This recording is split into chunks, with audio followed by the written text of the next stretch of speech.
Good. My name is John. I'd like to welcome you to the Western Massachusetts Convention workshop being Living the Program. They require me to say a short speech on the topic. I'll keep it real short. The bottom line is the topic is living the program. I've seen people who work the program not stick around here. I've seen people who work the program continue to wallow on character defects, pain, misery, and suffering. They told me pain is going to come, but suffering is optional. But I remember somebody told me that it's about this literature, and the basic text of Narcotics Anonymous told me we have never seen a person who lives in Narcotics Anonymous program relapse. It further states that in our experience, no addict who has surrendered completely to this program has ever failed to find recovery. It also states in Recovery and Relapse that recovery as experienced through our 12 steps is our goal, not mere physical abstinence. So if you have any further doubts as to what recovery is, refer to the 5th chapter, and it tells you recovery is an active change in our ideas and our attitudes. The word active means continuous, ongoing, and current. That means right up to this very moment, it's about change. So if you're working on changing the person that dragged, crawled, or was brought through the doors by whatever means, then you are recovering. If you're sitting in here just not using, keep coming.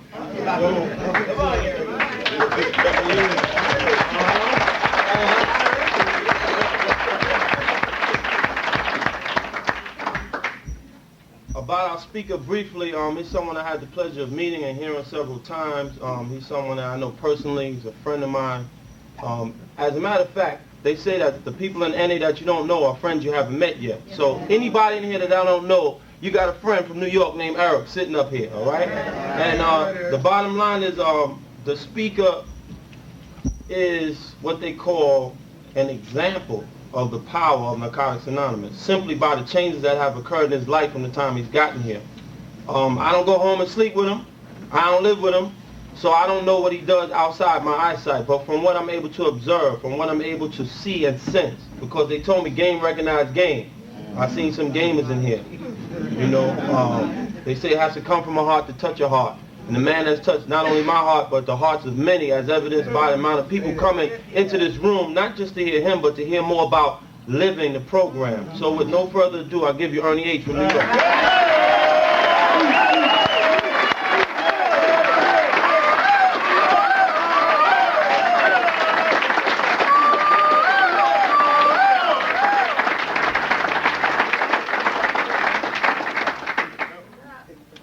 My family. My name is Ernie, truly a most grateful recovering addict. Hi, my family. I'm a bit overwhelmed as I usually am when I reflect over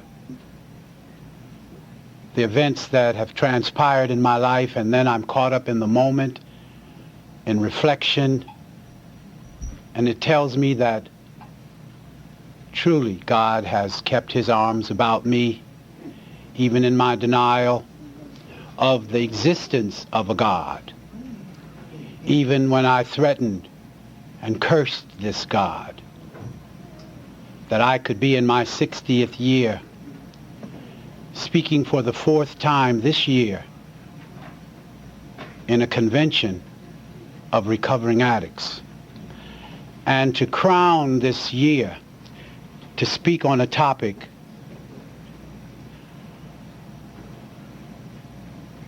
not only how this recovery works, but how it works in my life on a moment-by-moment basis. I always meditate before I share, and I ask the God to let my thoughts flow smoothly, let me not be in a rush, and primarily let me remove my ego. For an ego to me is a whole lot of surface and little substance.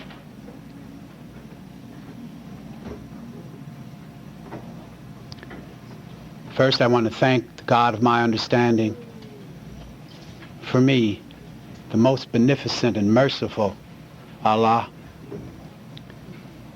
I want to thank the Springfield Convention for asking me here, in particular Lucinda, who extended herself, to Eric, who gave me this warm recognition, primarily to your God of your understanding that you're here. And I've asked this God in my reflection that he use me to touch just one human being in this room. That's all. And should I touch more, then that's simply icing on the cake. And I hope that the message that I convey, that you will carry it as in the marathon race where you take the baton and you run as hard as you can, so that when you pass it on, it's with the thought in mind that you want your side to win, for if they win, you win. So my recovery depends upon you, and that's why I've come from New York City to share.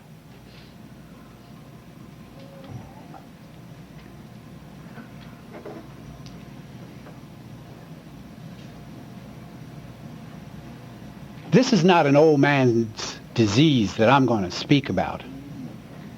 For the disease of addiction takes us early. So that for me to come into the rooms at 53 years old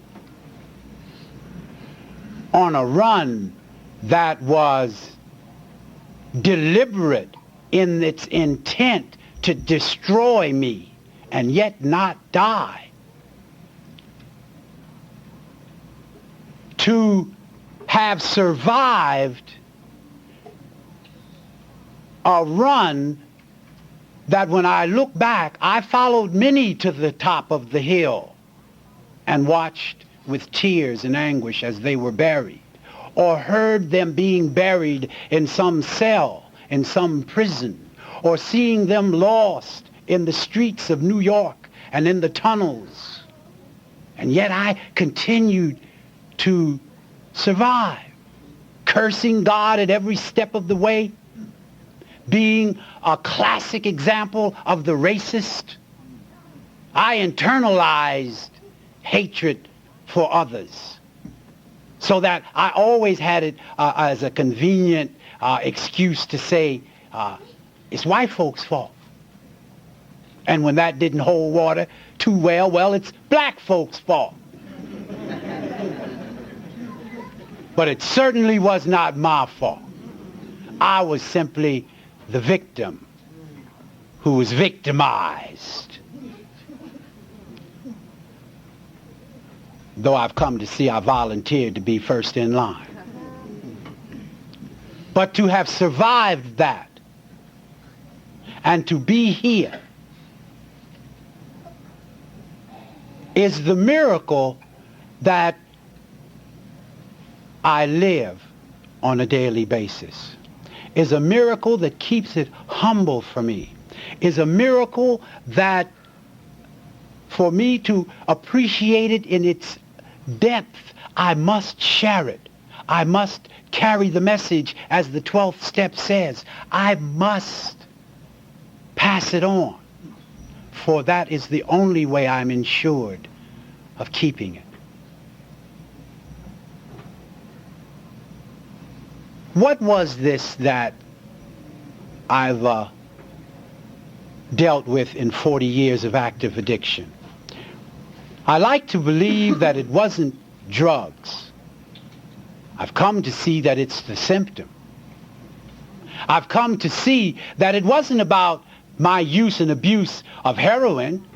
I used heroin for 23 years when it was without quinine, when it was in as pure a state as you could get it, when you had no need to add fire to dissolve the contents.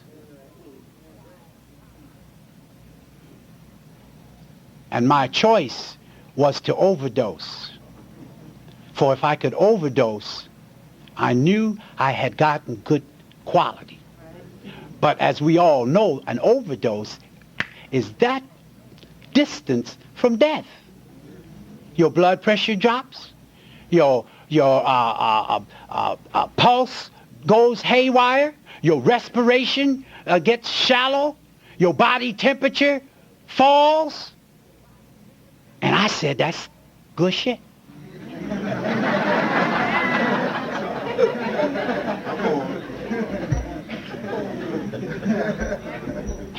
Come on, Ernie. I liked in the preambles where it said that we should, and for the newcomers I direct this, for I was sorely guilty of it. When I first came, I always in some way separated alcohol from the other drugs, for it carried social acceptability. I mean, they would remind you on a daily basis that this bud's for you. That 6 o'clock was happy hour time. And that you toasted happy occasions. And that you used this drug, this substance, to kind of smooth over those socially bumpy times. So I came in saying that I was an alcoholic that couldn't afford Drambuie, so I drank the kind that was absent of grapes called Thunderbird. And I drank it with a vengeance. I drank it to become ossified. I drank it to the extent that I threw up yellow liver bile, that I dry heaved when there was nothing left to disgorge my stomach from, and yet in the grips and the funk of that illness would call those dry heaves good shit. So I drank that for 37 years. That, or an equivalent of that. Gypsy Rose, Swiss Up, Twister, Golden Spur, alcohol pads. Didn't matter.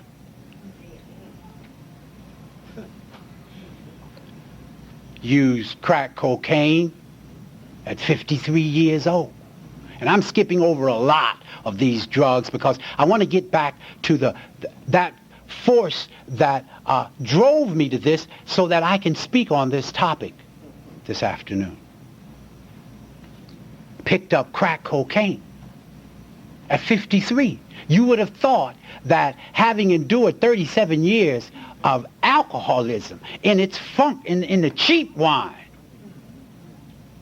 that you would have thought after 23 years of heroin abuse, that after 9 years to get off of the heroin of 100 milligrams of methadone,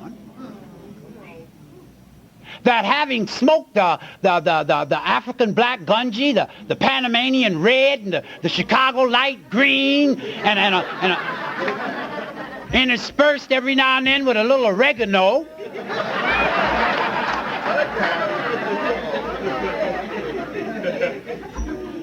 that I would have seen that I was fighting a losing battle. That I was like that proverbial guy that's in the ring, and every time he goes back to his corner, his handlers tell him, don't worry about it, he ain't laying a hand on you. Until you say, well, watch the fucking referee then, because somebody's hitting me.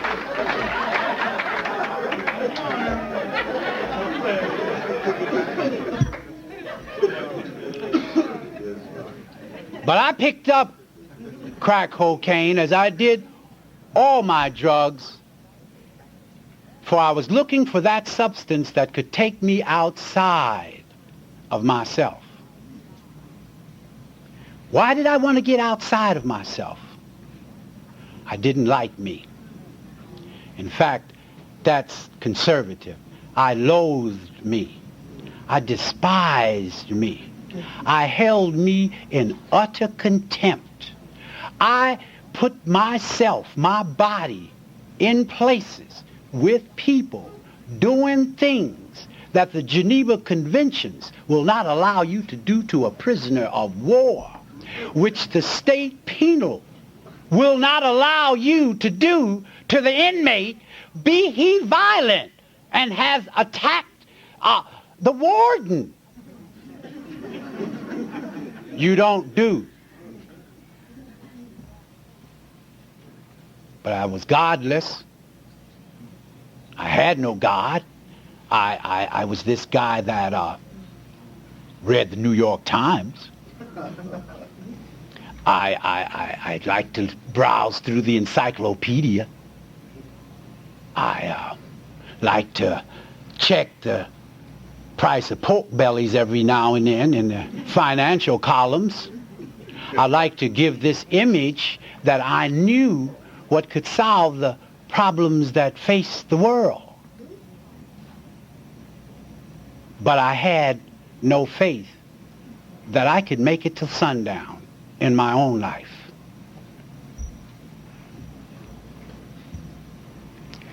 Living the program is what this topic is about. The first word said living. I was dead, y'all. I just hadn't found the hole to cover myself in. I was dead. Dead. You hear me? Dead. I woke up and went to sleep and was not aware of that which was in between. I was dead. I learned the language of the doctors well when I went to those detoxes, so that they could say, you're an ideal patient, Ernest. That they would invite me to speak before their panels of interns to show what the effect of methadone or cyclazazine could do in an addict's life. But they didn't tell me anything about a higher power. They didn't tell me anything about living. They told me about existing. They told me on methadone that they could maintain me, that they could sustain me. But they didn't tell me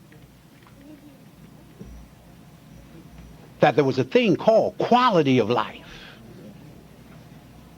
that there was a thing called love.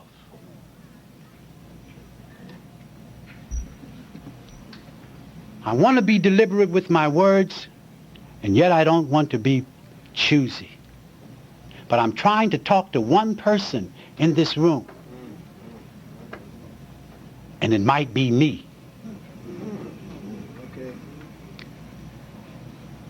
It wasn't until I came in these rooms, after, to the best of my knowledge, having tried to stop 72 times, be it in a detox, be it in a therapeutic community, be it in jail, but not that lock myself in the bedroom, not that detox. I mean, trying to stop.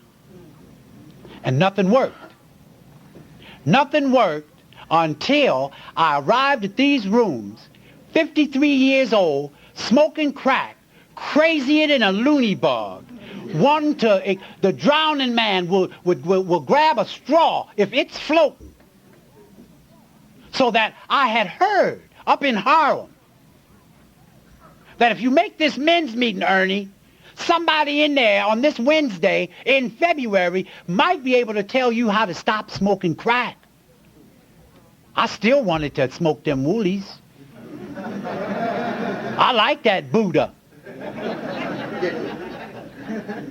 I like the little tab of acid every now and then. And I like the thrill of going back and forth when I could have bought enough for the night, but I like the danger of almost getting busted out there.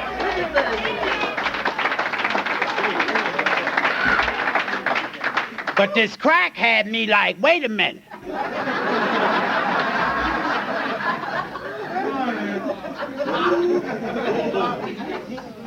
Run out of crack and money, and homicide seems a reasonable choice.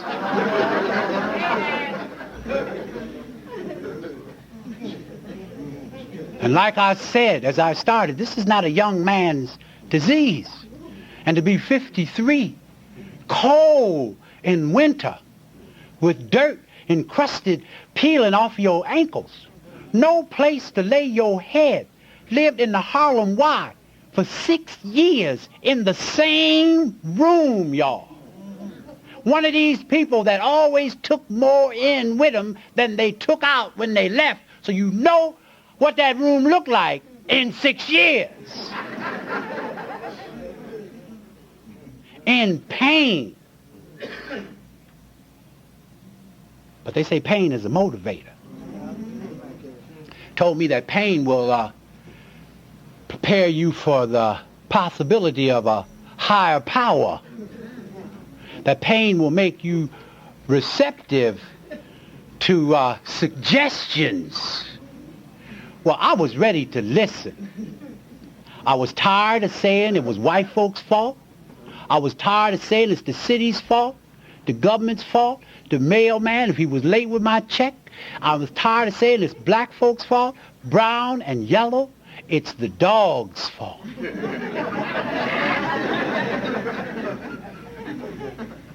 And I was ready to take the suggestion to go to that men's meeting. Well, it turned out that night it was an anniversary. Now, can you imagine someone coming in looking like a crack addict at 53? You know what I mean? And that glazed look over your eye, and you kind of stooped and bent over, and it's cold in February. And I went in there, and people were hugging, and they were smiling. And the man asked me, how did I want my coffee?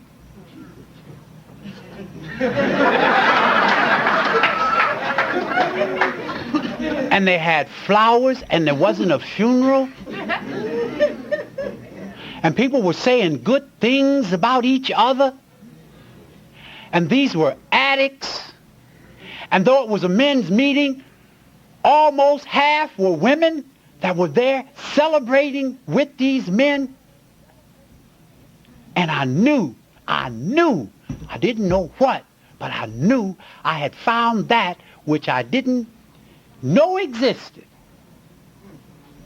in all my 53 years. I knew that there was something in there that might rescue me from crack. That's all I wanted. I'll be honest. In fact, I had a difficult time as days grew into days to stay till after secretary's break. Because my disease, Ernie, who I've come to find out is cunning, boy. He looks for any excuse. Don't got to be no reason to do it one more time. I am baffling because in all those 72 times of being detoxed, when I went in praying to the God I did not believe. Help me, God. Please let these people take me. I will sleep in the sink. I will sleep in the hall, God. Don't tell these people come back Monday. I'm going to die. And you know what happened when we get in there? My disease is baffling. 2-3 days I'm on the ward. That's fucking potatoes ain't got no salt on them.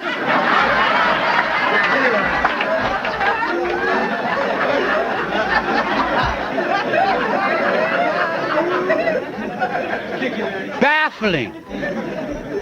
Always forgot my last run.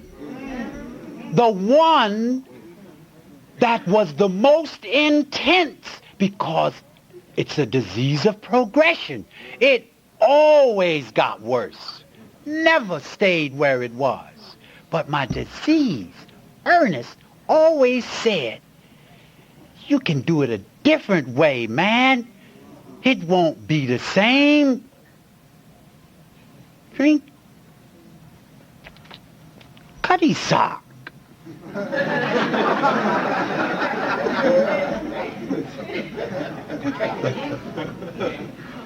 And my disease is insidious. I heard Eric share once on this word, insidious. Eric, who sits here, blew me out of the water. I knew one part of the insidious nature of this disease, and that is, its synonym is treachery. And a treacherous person is one that will invite you in for coffee, and the sugar is arsenic. That will smile in your face and stab you in your back. He gave another definition. You know, it has several definitions of a word. And that this word, for my sake of description, is that it lies in wait. It waits for the point of vulnerability. You know, like Friday, you just got paid. You hit the number. You missed the motherfucking number.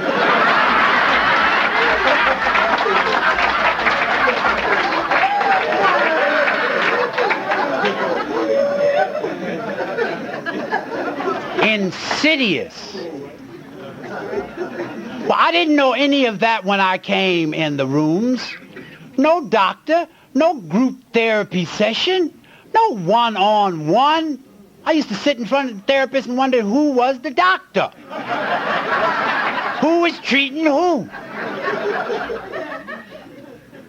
Y'all told me the most profound logic of it all. Easy does, but do it. Just for today. Right now. If you don't pick it up, you can't get hot. You're not getting hot unless you're doing it on the roof. It's the high cost of low living.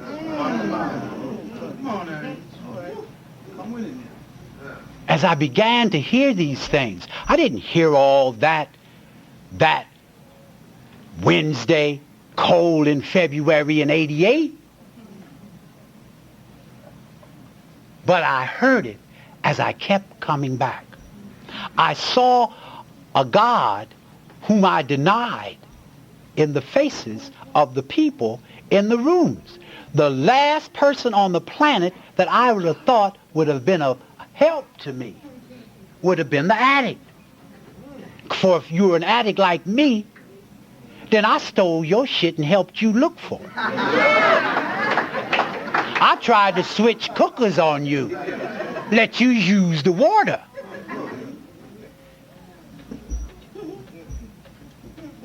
Y'all told me that you were going to love me until I learned to love me. Y'all told me that you were going to love me without qualification, unconditional. It wasn't going to be a contract love. It wasn't going to be a love that you was going to take back. It wasn't going to be a love that I'll love you if, I'll love you but, I love you because, I love you although I love you. And love was a word that was anathema to me. Anathema means foreign. Anathema means threatening. Anathema means that which I can't really come to grips and understand, so I'd rather fear it and push it away. And this was the ingredient that my recovery is predicated, is based on, which is established on, which is that I extend to others. People said to me today, to show you how I've come in 66 months, you give a good hug. When I came in, hugs threatened me. Don't hug me. What do you want?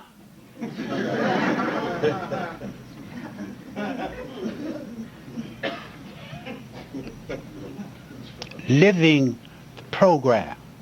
What is the program?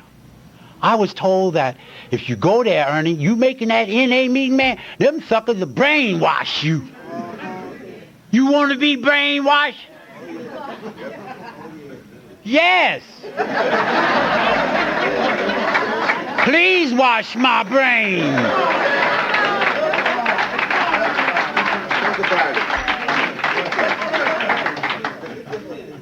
And hang me out to dry.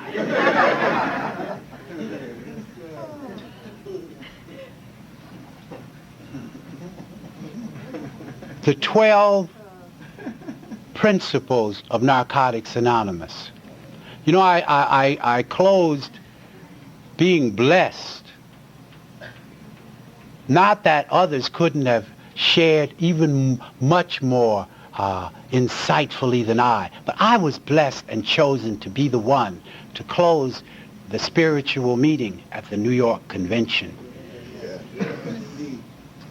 And I closed on a theme of the 12th step because it encapsulated what my growth was about, what this topic is about. Having had means that I came to get this. This just I didn't stumble on it. Nobody wrapped it in a package. As Christmas said, here, this is your recovery. Having had in the past tense. It's not something I'm going to get, something that I've gotten now in the present tense. But now it's going to tell me how to keep it. Having had a spiritual awakening. I just left a meeting with Chris R. Blew me out of the water. He, being the young man that was instrumental in me sharing at my first convention in my recovery in Boston in January. And he was speaking of this spiritual quality is separate and apart from your religious beliefs. Because I've come to see that my God is called many names, but it's the same God. That this spiritual quality of having had came about, why, how, as a result of these 11 preceding steps. Were spiritual steps. And I shared in that convention that all my life I thought spirits had something to do with liquor. And as a kid, it was the boogeyman.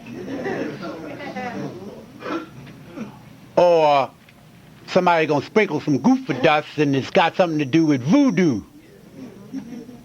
But came to find out they were talking about in these 11 preceding steps that my life, if I adhered to these principles, would change.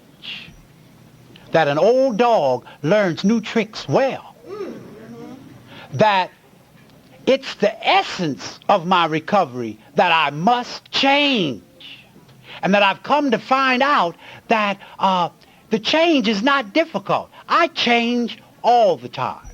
But I want to change in a positive fashion. For if you never want to lose a bet, bet that things will change. And you will never lose. But this says, as a result of these steps, my life changed. And now it's my duty to carry this message to other addicts. And that conjunction, and, they say and connects two clauses, two separate thoughts. And practice. You want to be a good piano player? Practice. You want to be a good typist? Practice. You want to learn how to ride a bike when you're 5? Practice these principles in all your affairs. Well, that meant I couldn't be a racist no more. That meant that I had to not be self-centered no more. That meant that I had to have some humility in my life. That I had to be able to forgive. That I had to be able to accept. That I had to be willing to change. That I had to be honest. And that's hard for an addict. At least let me speak for me.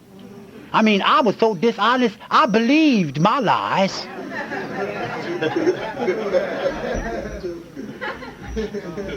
That's sad, right? Sell a sucker some soap, and he tell you, nigga, if this is garbage, I'll shoot you. And I say, well, let's smoke it now. That's real. That's real. Come on, Ernie. I had convinced myself that suddenly just a transformation took place from ivory to crack.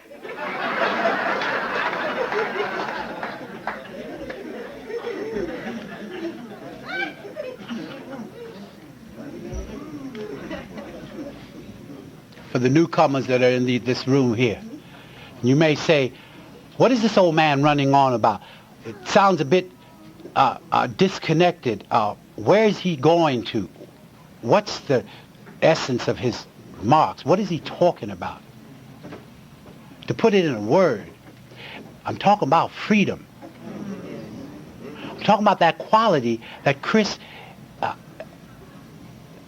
spoke on so eloquently, so simply, yet so profoundly, that he is finally at peace with himself, so that it manifests in others now around him, that I don't have to change you, but if I want to make the world a better place, let me change. Now the world has become a better place.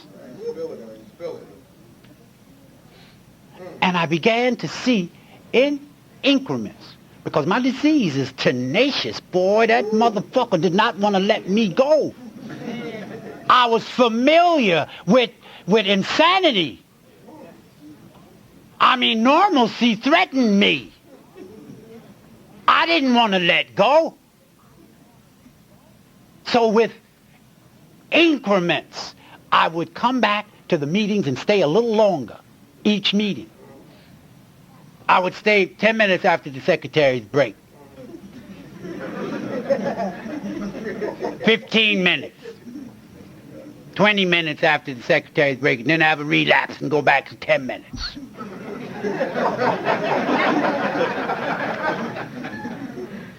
But I kept seeing people raise their hand, y'all, saying that they had these days clean, and nobody asked for an affidavit. Nobody said, stick out your tongue, let me look in your eyes, prove it, pee in the bottle.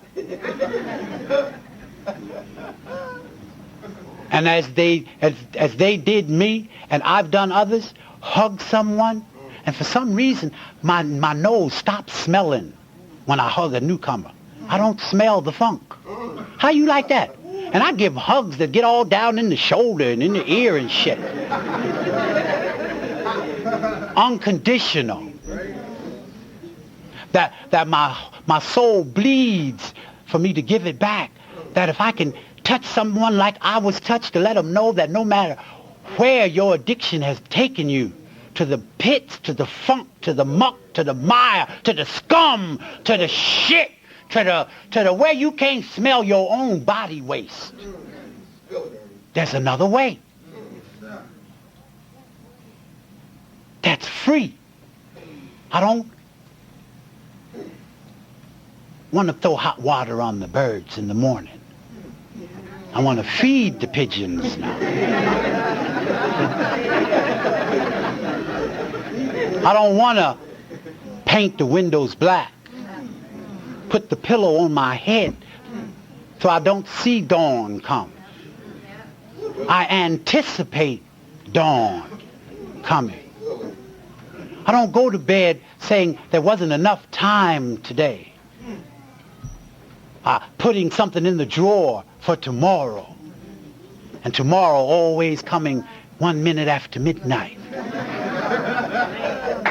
Free to be me, to love me in all my insecurities, in all my shortcomings. But I get better at it. I've gotten where I don't look down on somebody. That was one of my strengths in my disease. That was punk jive, trick ass mother. Don't you know who I am?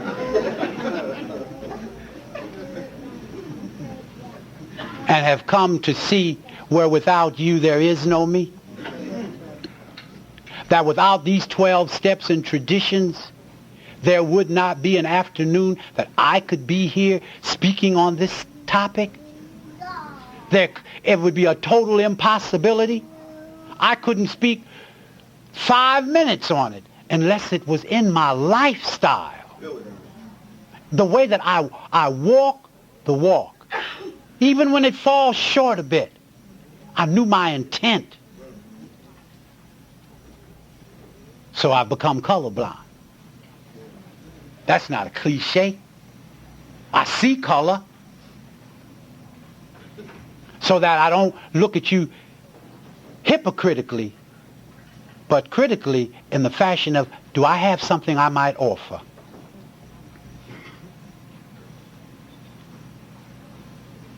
To practice these principles in all my affairs.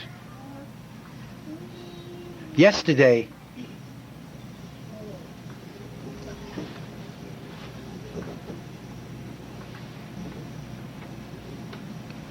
I was wanted to make a meeting in Harlem that took place at 8 o'clock, and I found myself about 5 miles, 4.5 miles from this place on a Friday evening when the buses aren't running that well. And wanting to make this meeting because I knew I was going to share here today, and I needed a meeting to listen. I needed a meeting. I don't need to run my face. And crossing Amsterdam to get this bus, the light was against me, and the bus I wanted to catch went to the stop, and there was no one in the bus stop, and he kept going. Now, these buses run like every 15 minutes. And I said, well, I don't know if I'm going to make the meeting on time. And my disease, my negative part, started telling me about, well, you really don't need to make the meeting. I mean, you made a lot of meetings this week. You really could rest. And while I'm deliberating this, another bus materialized. Now, I got on this bus. Now, this bus has got to weave and wind and twist and go through Central Park, come out the other side, do a lot of stopping and starting. And when it got to Madison Avenue now in Harlem has got 4 buses, 1, 2, 3, and 4, that run uptown. But the one that I need to take is the one. Cabs don't take you uptown. You got to look like a doctor or something for them suckers to stop. Of the 4 buses, the one runs the least. Hear me now, what I'm trying to say. So as the bus that I'm on is approaching the light, I see a bus sitting there, but I can't see the number. So something tells me there's something that Chris R. spoke of. There's something told me, get out the back of the bus, you'll be that much closer to the bus when the door opens. Whatever bus it is. Jump off the bus, the light changed, the bus is getting ready to leave. And guess what happened? The bus driver had been looking for me. He was in the fellowship. He didn't know where to find me. He said he wanted to get a tape of the New York convention, and he didn't know how to go about it. And he waited for me. And when I got on the bus, I wasn't paying attention to the bus driver, but when I got on the bus, I heard myself say to the bus driver, man, God is good. You see, this worked just right today for me. And he says to me all the time. You know what I mean?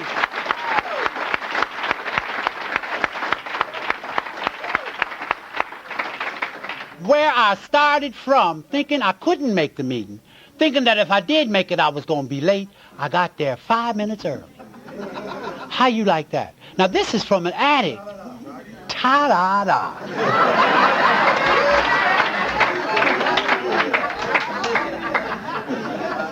This is from an addict that never turned it over, who knew all the answers, who cursed his God when the dealer sold out. Like, God, how could you let that happen? I was the next customer. Not knowing that what he was selling might have been rat poison. Not cursing God when I got 90 days on Hart's Island or on digging graves, on the graveyard shift for those homeless and unknown bodies. But I needed a rest. I was about to die. But I cursed the God. So I couldn't see the blessings in disguise That's what I'm trying to say. So that in living this program, living it, not reading about it, not philosophizing about it, not telling you, dressing it up and saying, isn't this profound? It might be profound, but damn it, do you use it? Ernest, did you show some humility when you got on the subway? Did you step into the middle of the car? It's going to get to the station at the same time. Don't block the door anymore. When someone gave you a short answer, did you want to strike back to prove that you were right? Or did you say, well, man, you know, maybe I'm wrong, or even of more importance, maybe they got something on there. Defocus myself enough off of me and to practice the principles that I've learned, that it's about you. Without you, there is no me.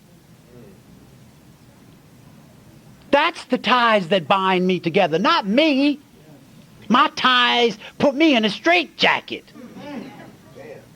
My ties put me in buildings where police come in and handcuff my ass to a radiator and leave me there, strung out for 36 hours, defecating on myself, puking on myself, contemplating how can I lift this radiator and walk out this building.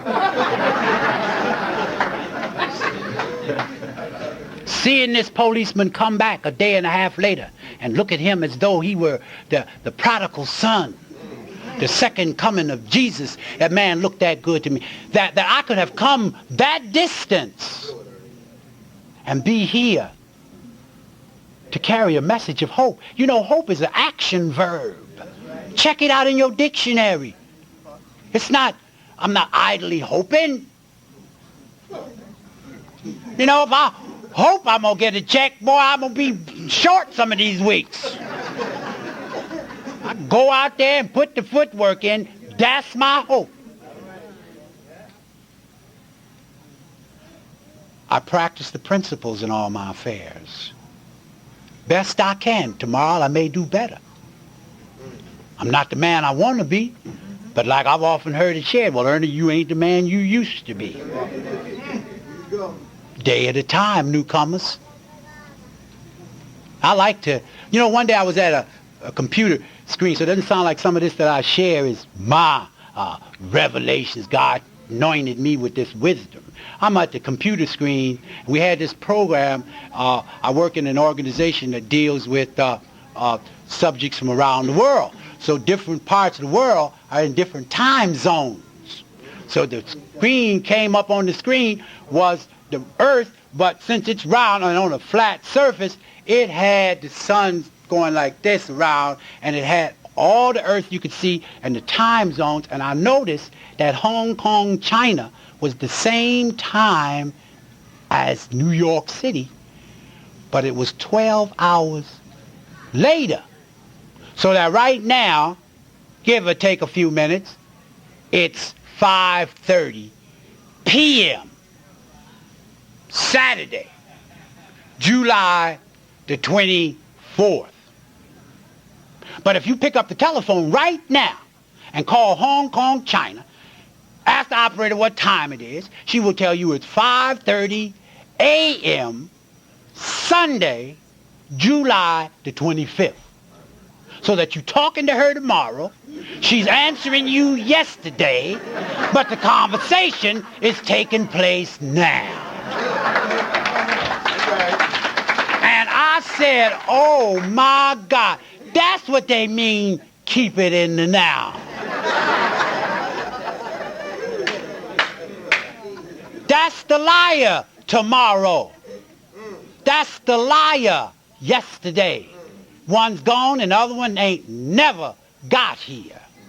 So that if I keep the focus on Ernest in the principles of this fellowship, practicing them to the best of my ability, carrying the message to another addict who is suffering and calling his pain pleasure, then I've done the will of my God. I found a need. You know, kicks up a saying of Thomas Alva Edison. He had several slogans he had on his wall, and he was one of the world's greatest inventors. He said, find a need and fill it. That's how simple an invention is. He said the mother of necessity, or the mother of invention, is necessity. Do you need it? He said,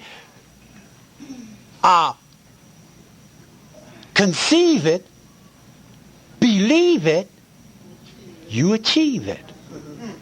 And that sounds like the 12 steps. This program is based on faith.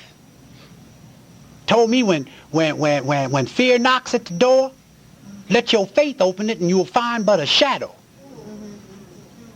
The acronym, false evidence appearing real. Well, my life was based on fear. My life was about the crisis of now. I couldn't deal with Ernie's feelings now. That I could kind of bring this to a conclusion and wrap it up. As I started to say, I didn't start out saying as a young child, I want to be an addict when I grow up. Even though 5 of my brothers who led me being the youngest, were all addicts. I watched them all use needles. I watched them all overdose. I watched the police come in some nights and kick the door down and punch my mother around. And I used to wonder why my father wouldn't fight back and be angry. I didn't want to grow up to be an addict. I was abused sexually on a regular basis, not no here and there. On a regular basis. But what happened? I come to find that this God of my understanding has allowed me the principles of Narcotics Anonymous to see that, Ernest, it wasn't about your drugs, though don't take the focus off drugs, because that's why you here, but talk about your feelings. Good, bad, and indifferent, because my feelings made me use, made me be used, made me confused. Y'all taught me to come in here and to recover. I must uncover to discover who Ernest is. Who the step says, I don't have to be perfect. Perfectly imperfect is good enough. Just be me, and you will be the best person you can be. And I've learned these lessons. They did not come easy. But let me tell you something, children, my family. Donald Trump can't buy what I got. The thief can't steal what I got. The Supreme Court can't find what I got unconstitutional. What I've got is not conditioned on how you perceive what I've got. What I've got, I can only keep, as the 12th step says, by giving it away. And as our tradition says, the meeting this is what it's about. We have to have a place to give it away. That's the primary purpose of any meeting. And I learned these lessons so that God leads my parade. And I love again what you said, Chris, that I don't have to say the God of my understanding. He hugs me all the time. You know, I've come to see, you know, they say that the fish can't see the water in which he swims because he's in the water. I couldn't see the God that surrounded me, that oozed through my pores because I was in the denial. I come to find out I didn't have to let God in. I had to learn to let him out. And the way I could let him out best was to let y'all in my life, to identify and not compare. It's the freedom that I can live this program one day at a time, one heartbeat at a time, one moment at a time. My cup runneth over. Chris and Val, I love you. I love you. I love you. This is a young man that one of his strong points is God is good. He initiates all the time. He initiates conference calls. And I can be on the phone talking to people from 5 different states. When I couldn't call for help when I was out there on my run. Love you. Because of this fellowship, dogs, don't bark at me no more. You hear me? The young brothers and sisters of Harlem call me Aki only because of my kufi. They see the symbol, but beyond that, they see a caring and a warmth about me. And I go to areas to carry the message where angels fear to tread. But I don't walk in fear. I ain't a fool. I ain't gonna pass out no NA literature, no crack house. But on the other hand,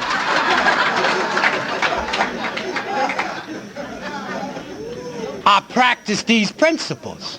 I don't look down on somebody unless I'm gonna help them up. I don't. I've learned to listen. I've learned to listen, and that to me, I didn't know until I came here. There's so many things I didn't know. That it's an art. That hearing is a sense.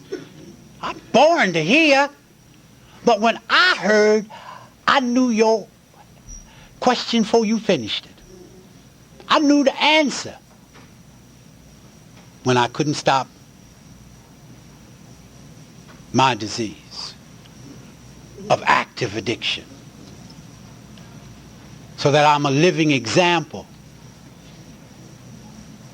in my 60th year that the only thing that this program promised me was freedom from active addiction, from that addiction that made me say yes when I wanted to say no.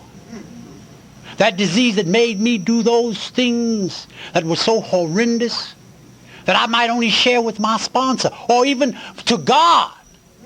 They were so funky and low down that I'm blessed. How do I feel? I feel blessed. Did I earn this seat? No. By grace, man. Only by grace. So I'm not going to throw the gift back into God's face and say, well, God, I know the third step says I can take it back whenever I want, but I think I can handle it now. Let me have the license. Because I want to remember I drove best on the sidewalk. I hit you and told you, didn't you see the car?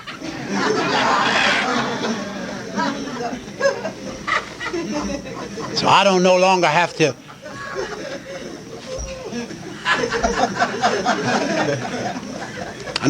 go to the dealer and listen to him lie and tell me, man, you the first nigga that come back here telling me my shit ain't no good. Are you trying to put the bad mouth on this? And I got to apologize. I said, I'm not saying it wasn't no good. I'm just saying my tolerance.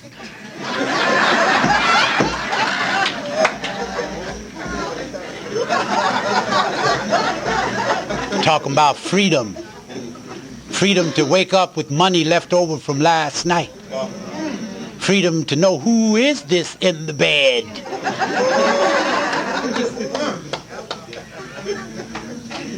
To be free enough to extend myself to another unconditionally, knowing it's going to come back. Don't have to come back through them, but it comes back because God has given me another day. I love you, Val. Met this young man up in Greenburgh, New York. I hadn't heard of Greenburgh, didn't know of a Greenburgh, didn't know if it was on the map, didn't give a shit. But my God made my family big enough that I was invited up there to meet him speaking in an anniversary. And we've been close ever since. And as Eric opened up and says that you are my friends even though I haven't met you yet, believe that you my family. I'm safe when I'm with you. I'm secure. I'm growing. I see me best in you. I know my growth through your growth. Keep coming back. Sounds like a cliche. Keep coming back. More will be revealed. Did I ever, in closing, think that I could do 24 hours with the choice of using? Impossible. Boy, if there was ever a definition fulfilled, that's it. Impossible. I stopped smoking cigarettes 5 years ago in these rooms, y'all. And let me tell you, man, I smoked Chesterfield King Size, Pall Malls, Philip Morris, Camels, Lucky Strike. None of that shit had no filters.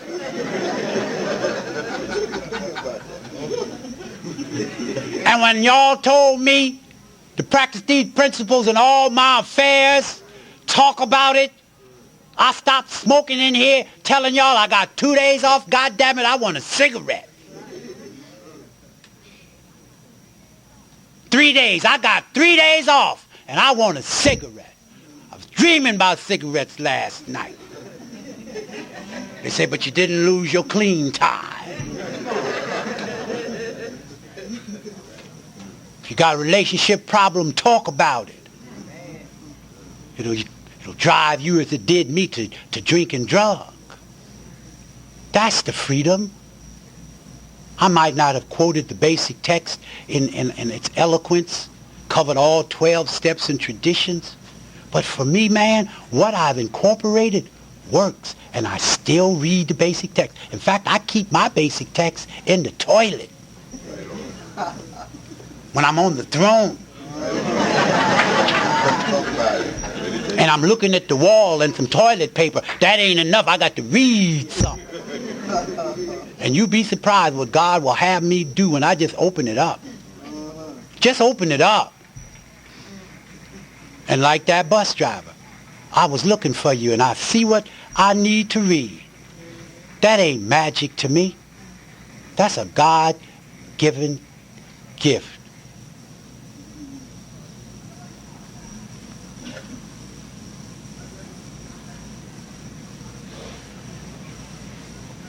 Wow. If I touched somebody,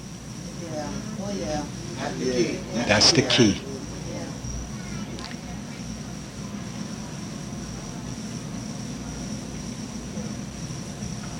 Silence is a message. Silence makes a loud noise. Silence is very profound. And my God does that wonderfully well. Never interrupts me. Never tells me to cut it short. Never said call back. Never said didn't I answer that last week, old fool. Never goes off on vacation. And in praying, I usually hear myself tell myself what I should do, so that I use that same principle with my sponsees. I listen to them. I'm an addict in recovery. If I don't have the answer, I suggest they take it up with someone else. I have no knowledge in that area, but I don't attempt to come being that one that has the key, but that one that has one of the keys. And to truly find your recovery, My suggestion has always been, and with my God's grace it will always be, make a meeting. Make the meeting.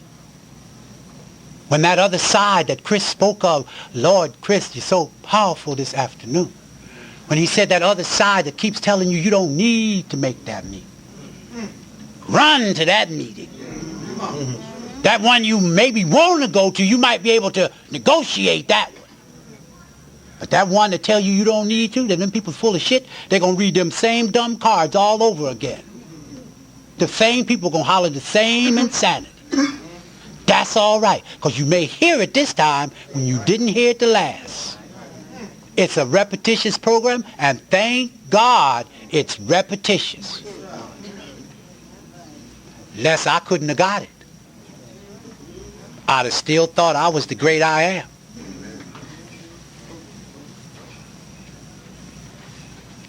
I've never shared this long before. Can you believe that? I don't mean can you believe that, but I'm telling myself, can I believe that?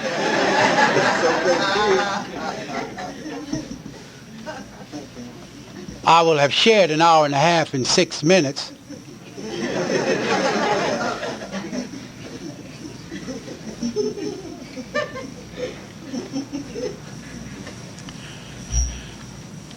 Well, to wind down softly, what keeps my recovery green is that I'm involved in Narcotics Anonymous. And there are many positions and many things or tasks or blessings that need to be done in our fellowship. Get involved. Help another and watch what it does in your life.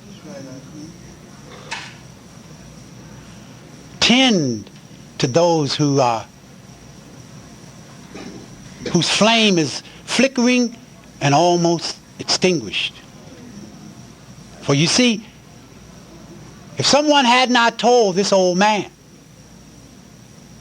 the week of February that there was a men's meeting on East 104th Street between 2nd and 3rd, and I mean that February in 1988 was a cold February. Check out your old weather calendars. The temperature was always in the single digits that February. And they told me, go there,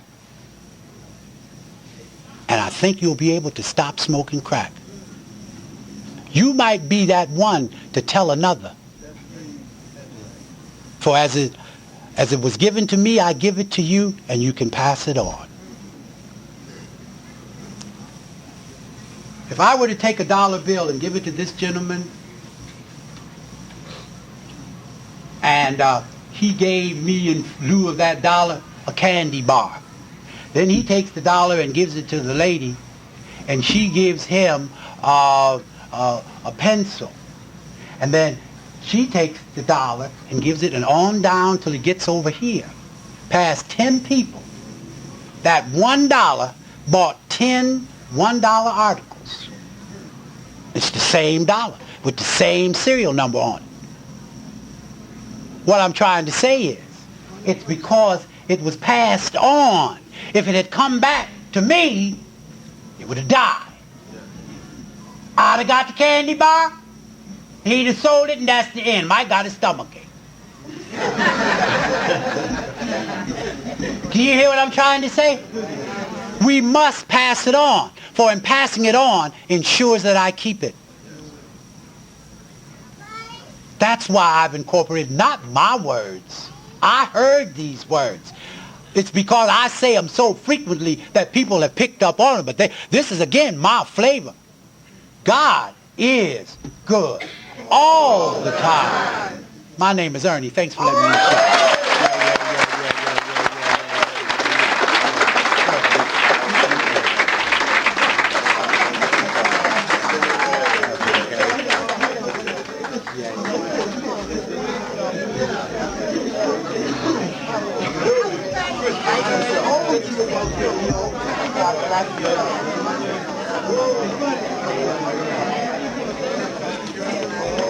Hello, everybody. Hello. We're going to circle up and close the meeting in the usual fashion for all care to join.